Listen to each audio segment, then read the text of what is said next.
Usama Norway سے پوچھتے ہیں سوال، ذرا دیکھیں کہاں سے پوچھ رہے ہیں، تھوڑا ٹیڑھا سا ہے. اس میں یہ ہے کہ وہ آپ بتاتے ہیں اپنی ایک پوری انہوں نے داستان یہاں لکھ کے بھجوائی ہے کہ میں مغربی تہذیب کا ایک حصہ تھا، یہیں پلا بڑا، یہیں پر جوان ہوا، اس لیے ہمیں بالکل کسی قسم کی کوئی تمیز نہیں تھی کہ حلال کیا ہے اور حرام کیا ہے. اللہ پناہ.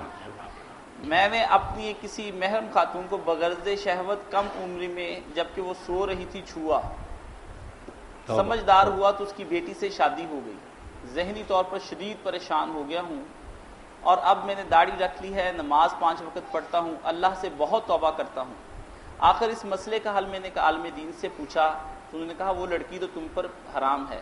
بیوی مجھ سے بہت محبت کرتی ہے، ہم خوش و خرم زندگی گزار رہے ہیں، لیکن ہر وقت وہ مجھے حرام کا دھڑکا لگا رہتا ہے. میری سلسلے میں رہنمائی فرمائیں اور میرے لیے مغفرت کی شدید دعائیں کریں کہ اللہ تعالیٰ مجھے معاف فرما دے. بہت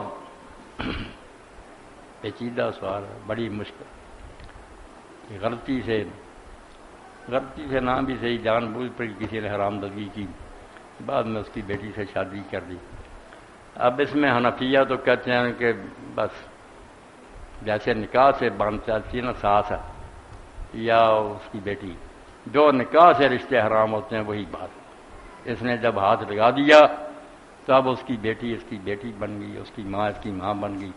جیسے نکاح میں کوئی عورت آ جاتی تو اس کے رشتے حرام ہو جاتے ہیں نا باقی، یہی حال.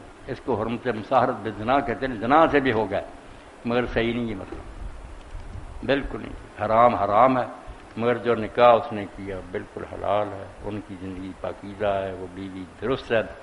باقی وہ غلطی جو ہوگی وہ کہتا مجھے تو پتہ بھی نہیں، اندھیرے میں ہاتھ لگ گیا.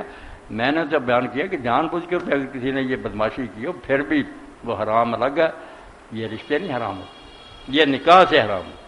سچ مجھے نکاح کرے جو حلال نکاح ہے، پھر وہ امہات و نساء تمہاری بیویوں کی مائیں سارا وہ اللہ نے دے. یہ زنا کریں یہ مسئلہ. یہ بھی شکر ہے کہ اللہ تعالیٰ امام بخاری رحمۃ اللہ نے اپنی صحیح میں اسی لیے نا باب باندھا ابن عباس اور کئی لوگوں کے کہ اگر کسی نے ایسی حرام گردی کی ہے تو گناہ اس نے بے شک کتنے بڑے کیے ہیں، وہ بیویاں نہیں حرام ہوتی.